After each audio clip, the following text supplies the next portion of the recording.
ಸ್ವಾಗತ. ನಿತ್ಯ ನುಡಿಗೆ ನಿಮ್ಮೆಲ್ಲರಿಗೂ ಸುಸ್ವಾಗತ. ಸ್ನೇಹಿತರೆ, ಇಲ್ಲಿವರೆಗೆ ಯಾರು ನಮ್ಮ ಚಾನೆಲ್ ಅನ್ನು ಸಬ್ಸ್ಕ್ರೈಬ್ ಆಗಿಲ್ಲವೋ ಈ ಕೂಡಲೇ ಸಬ್ಸ್ಕ್ರೈಬ್ ಆಗಿ. ಈ ವಿಚಾರದ ಬಗ್ಗೆ ನಿಮ್ಮ ಅಭಿಪ್ರಾಯ ಹಾಗೂ ಅನಿಸಿಕೆಗಳನ್ನು ಕಮೆಂಟ್ ಮೂಲಕ ತಿಳಿಸಿ. ಸ್ನೇಹಿತರೆ, ಇವತ್ತಿನ ವಿಷಯ ಏನು ಅಂದ್ರೆ ಅದೇ ಕುರ್ಚಿ ಕದನ. ಬನ್ನಿ ಅದರ ಬಗ್ಗೆ ಡೀಟೇಲ್ ಆಗಿ ತಿಳಿಯೋಣ.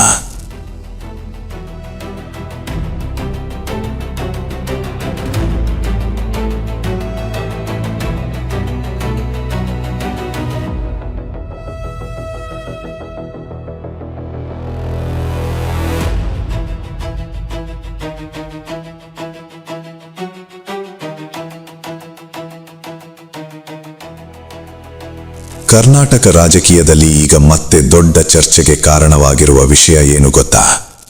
ಅದು ಮುಖ್ಯಮಂತ್ರಿ ಕುರ್ಚಿ. ಒಂದು ಕಡೆ ಮುಖ್ಯಮಂತ್ರಿ ಸಿದ್ದರಾಮಯ್ಯ, ಮತ್ತೊಂದು ಕಡೆ ಉಪಮುಖ್ಯಮಂತ್ರಿ ಡಿ.ಕೆ. ಶಿವಕುಮಾರ್.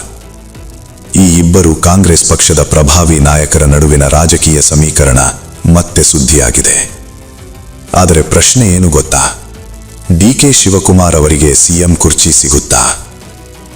ಇದಕ್ಕೆ ಉತ್ತರ ತಿಳಿಯಬೇಕಾದ್ರೆ ನಾವು ಸ್ವಲ್ಪ ಹಿಂದಿನ ರಾಜಕೀಯ ಘಟನೆಗಳನ್ನು ನೋಡಬೇಕು. 2023ರ ಕರ್ನಾಟಕ ವಿಧಾನಸಭಾ ಚುನಾವಣೆಯಲ್ಲಿ ಇಂಡಿಯನ್ ನ್ಯಾಷನಲ್ ಕಾಂಗ್ರೆಸ್ ಭರ್ಜರಿ ಗೆಲುವು ಸಾಧಿಸಿತು. ಆ ಸಮಯದಲ್ಲಿ ಕಾಂಗ್ರೆಸ್ ಪಕ್ಷದೊಳಗೆ ದೊಡ್ಡ ಪ್ರಶ್ನೆ ಎದುರಾಯಿತು. ಮುಖ್ಯಮಂತ್ರಿ ಯಾರು ಆಗಬೇಕು? ಒಂದು ಕಡೆ ಅನುಭವಿಯಾದ ನಾಯಕ ಸಿದ್ದರಾಮಯ್ಯ, ಇನ್ನೊಂದು ಕಡೆ ರಾಜ್ಯ ಕಾಂಗ್ರೆಸ್ ಸಂಘಟನೆಯನ್ನು ಬಲಪಡಿಸಿದ ನಾಯಕ ಡಿ.ಕೆ. ಶಿವಕುಮಾರ್. ಇಬ್ಬರು ಸಿಎಂ ಸ್ಥಾನಕ್ಕೆ ಬಲಿಷ್ಠ ಅಭ್ಯರ್ಥಿಗಳಾಗಿದ್ದರು. ಕೊನೆಗೆ ಕಾಂಗ್ರೆಸ್ ಹೈಕಮಾಂಡ್ ಮಧ್ಯಸ್ಥಿಕೆ ಮಾಡಿಕೊಂಡು ಒಂದು ಸಮತೋಲನದ ನಿರ್ಧಾರ ತೆಗೆದುಕೊಂಡಿತು. ಸಿದ್ದರಾಮಯ್ಯ ಅವರನ್ನು ಮುಖ್ಯಮಂತ್ರಿ ಮಾಡಲಾಗಿದ್ದು, ಡಿ.ಕೆ. ಶಿವಕುಮಾರ್ ಅವರಿಗೆ ಉಪಮುಖ್ಯಮಂತ್ರಿ ಸ್ಥಾನ ನೀಡಲಾಯಿತು. ಆದರೆ ಆಗಲೇ ರಾಜಕೀಯ ವಲಯದಲ್ಲಿ ಒಂದು ಮಾತು ಕೇಳಿ ಬರುತ್ತಿತ್ತು. ಅದೇನೆಂದರೆ, ಅರ್ಧಾವಧಿ ನಂತರ ಸಿಎಂ ಕುರ್ಚಿ ಬದಲಾವಣೆ ಆಗಬಹುದು ಎಂಬ ಮಾತು.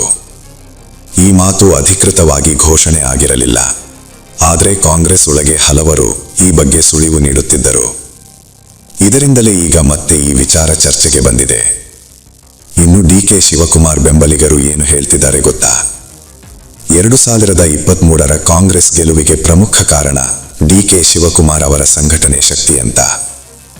ರಾಜ್ಯ ಕಾಂಗ್ರೆಸ್ ಅಧ್ಯಕ್ಷರಾಗಿದ್ದಾಗ ಅವರು ಪಕ್ಷವನ್ನು ಬಲಪಡಿಸಿದರು, ಕಾರ್ಯಕರ್ತರನ್ನು ಒಗ್ಗೂಡಿಸಿದರು, ಪಕ್ಷವನ್ನು ಮತ್ತೆ ಅಧಿಕಾರಕ್ಕೆ ತರುವಲ್ಲಿ ಪ್ರಮುಖ ಪಾತ್ರ ವಹಿಸಿದರು. ಹೀಗಾಗಿ ಅವರಿಗೂ ಕೂಡ ಸಿಎಂ ಆಗುವ ಅವಕಾಶ ಸಿಗಬೇಕು ಎಂದು ಅವರ ಬೆಂಬಲಿಗರು ಒತ್ತಾಯ ಮಾಡುತ್ತಿದ್ದಾರೆ.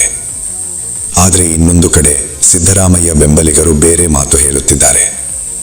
ಸಿದ್ದರಾಮಯ್ಯ ಅನುಭವಿಯಾದ ಆಡಳಿತಗಾರ, ರಾಜ್ಯದಲ್ಲಿ ಅವರ ಜನಪ್ರಿಯತೆ ಇನ್ನೂ ಬಲವಾಗಿದೆ. ಹೀಗಾಗಿ ಸರ್ಕಾರದ ಸ್ಥಿರತೆಗೆ ಅವರು ಮುಂದುವರಿಯಬೇಕು ಎಂಬುದು ಅವರ ಅಭಿಪ್ರಾಯ. ಇದರಿಂದ ಕಾಂಗ್ರೆಸ್ ಒಳಗೆ ಎರಡು ವಿಭಿನ್ನ ಅಭಿಪ್ರಾಯಗಳು ಕೇಳಿಬರುತ್ತಿವೆ. ಆದರೆ ಗಮನಿಸಬೇಕಾದ ಮತ್ತೊಂದು ಮುಖ್ಯ ವಿಷಯ ಏನೆಂದರೆ, ಸಿದ್ದರಾಮಯ್ಯ ಹಾಗೂ ಡಿ.ಕೆ. ಶಿವಕುಮಾರ್ ಇಬ್ಬರೂ ಬಹಿರಂಗವಾಗಿ ಯಾವುದೇ ಕಲಹ ಇಲ್ಲ ಎಂದು ಹೇಳುತ್ತಿದ್ದಾರೆ. ಪಕ್ಷದಲ್ಲಿ ಎಲ್ಲವೂ ಸರಿಯಾಗಿದೆ, ಸರ್ಕಾರ ಸ್ಥಿರವಾಗಿದೆ ಎಂಬ ಸಂದೇಶವನ್ನು ಇಬ್ಬರು ನೀಡುತ್ತಿದ್ದಾರೆ. ಆದರೆ ರಾಜಕೀಯದಲ್ಲಿ ಒಳಗಿನ ಸಮೀಕರಣಗಳು ಯಾವಾಗ ಹೇಗೆ ಬದಲಾಗುತ್ತವೆ ಅನ್ನೋದು ಹೇಳಲು ಸಾಧ್ಯವಿಲ್ಲ. ಹೀಗಾಗಿ ಮುಂದಿನ ದಿನಗಳಲ್ಲಿ ಸಿಎಂ ಕುರ್ಚಿ ಬದಲಾವಣೆ ಆಗುತ್ತಾ? ಅಥವಾ ಸಿದ್ದರಾಮಯ್ಯ ಅವರೇ ಸಂಪೂರ್ಣ ಅವಧಿ ಮುಖ್ಯಮಂತ್ರಿಯಾಗಿ ಮುಂದುವರಿಯುತ್ತಾರಾ? ಅಥವಾ ಡಿ.ಕೆ. ಶಿವಕುಮಾರ್ ಅವರಿಗೆ ಸಿಎಂ ಆಗುವ ಅವಕಾಶ ಸಿಗುತ್ತಾ? ಈ ಪ್ರಶ್ನೆಗಳ ಉತ್ತರ ಮುಂದಿನ ದಿನಗಳಲ್ಲಿ ಸ್ಪಷ್ಟವಾಗಲಿದೆ. ಸ್ನೇಹಿತರೆ, ಈ ವಿಚಾರದ ಬಗ್ಗೆ ನಿಮ್ಮ ಅಭಿಪ್ರಾಯ ಏನು? ಡಿ.ಕೆ. ಶಿವಕುಮಾರ್ ಅವರಿಗೆ ಸಿಎಂ ಕುರ್ಚಿ ಸಿಗಬೇಕು ಅನಿಸುತ್ತಾ? ಅಥವಾ ಸಿದ್ದರಾಮಯ್ಯ ಅವರೇ ಮುಂದುವರಿಯಬೇಕು ಅನಿಸುತ್ತಾ? ನಿಮ್ಮ ಅಭಿಪ್ರಾಯವನ್ನು ಕಮೆಂಟ್ ಮಾಡಿ ತಿಳಿಸಿ. ಇನ್ನಷ್ಟು ರಾಜಕೀಯ ಅಪ್ಡೇಟ್ಗಳಿಗಾಗಿ ನಿತ್ಯ ನುಡಿ ಚಾನೆಲ್ ಅನ್ನು ಸಬ್ಸ್ಕ್ರೈಬ್ ಮಾಡಿ. ಧನ್ಯವಾದಗಳು.